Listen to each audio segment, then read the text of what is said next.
As we celebrate the 82nd anniversary of the birth of Dr. Martin Luther King, we celebrate his vision and his commitment to nonviolence, as well as his leadership in the mobilization for social and economic justice.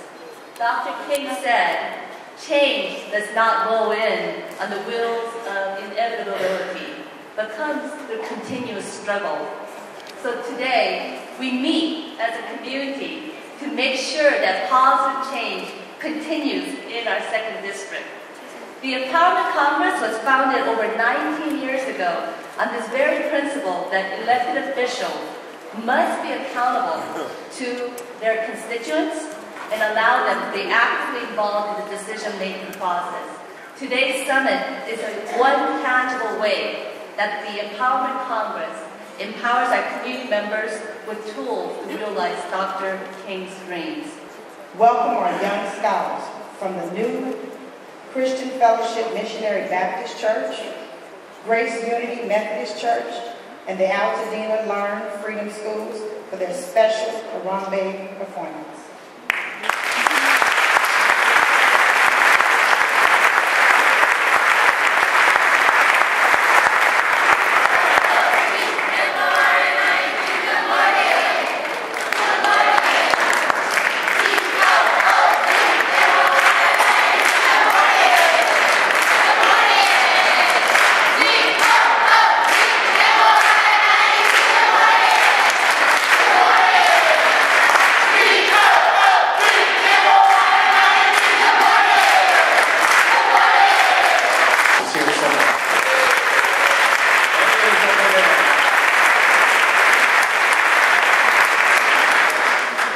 My comments are very, very brief. We're in a very challenging time right now. The governor has released a budget that will have a very significant impact on what we do and how we do it.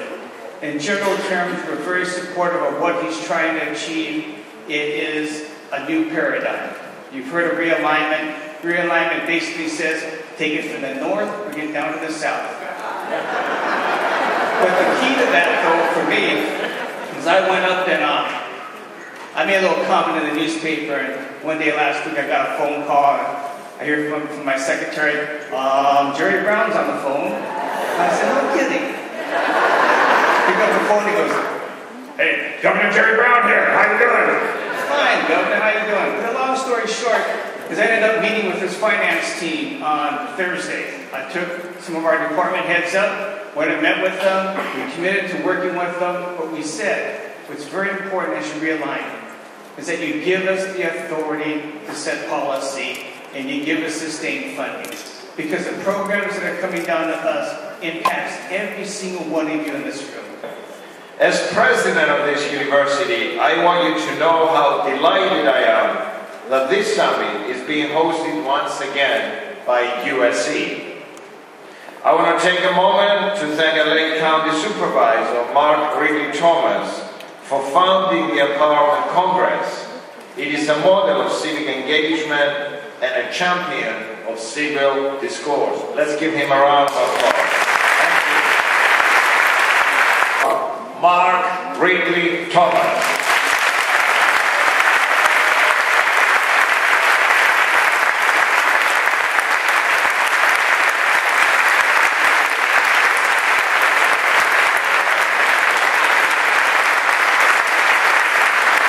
Repeat after me. We are empowered. We are empowered.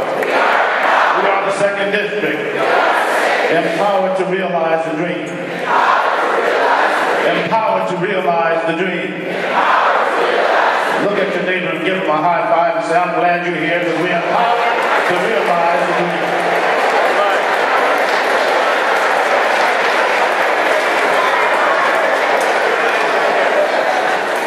We're delighted that everyone is here. We thank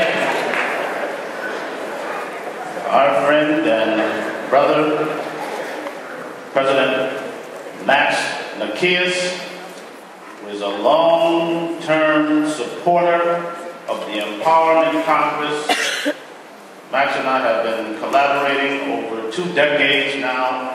When he was the dean of this university's engineering school, and he was one of the founding innovators with respect to the Empowerment Congress's interest in technology. In other words, long before we were as advanced as we are now with our use of the internet and the like, Max helped us set up our first electronic bulletin board.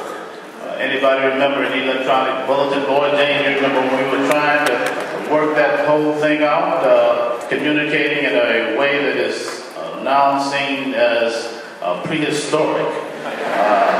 But here we are. So I think we ought to be proud and grateful that this experiment, this organism we call the Empowerment Congress, has evolved. Early on, Dr. Jane Pisano was a host to us when we were starting out. We were at the Davidson Center, 500, 600 strong. And then we moved after our 15th anniversary up to the Galen Center and had a big gala there. Some of you remember that.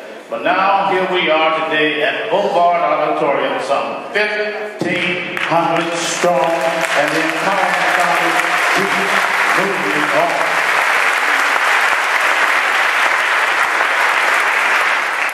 Well, I'm delighted that we have special guests. The MC for S.C.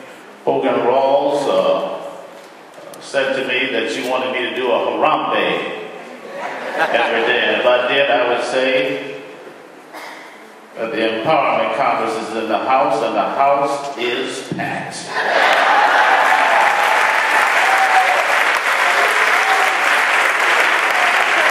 And around me said we have senators in the house, we have assemblymen in the house, we have controllers in the house, we have mayors in the house, we have assessors in the house, we have council members in the house, and you know what? The house is packed.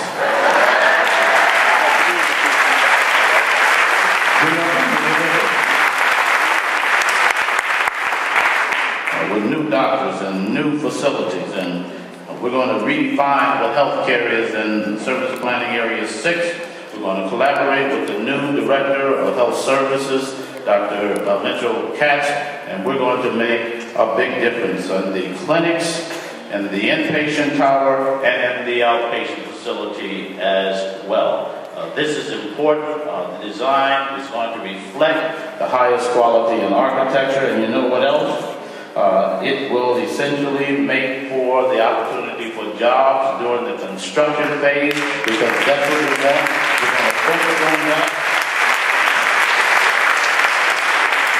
It is an opportunity for us to do what needs to be done to make a difference in terms of the health and well-being of the communities for which we are concerned. And so when you talk about jobs, we're talking about local hiring. We're talking about jobs for local communities. We're talking about a project labor agreement that makes it real for our community. And so already, the first building in this complex, the medical center, is called the South Health Center. It will be operated by the Department of Public Health. It will focus on immunizations, HIV testing, will include a community kitchen which will be used to promote healthy food preparation practices, and it will focus on preventive health campaigns. That's what's coming to that community.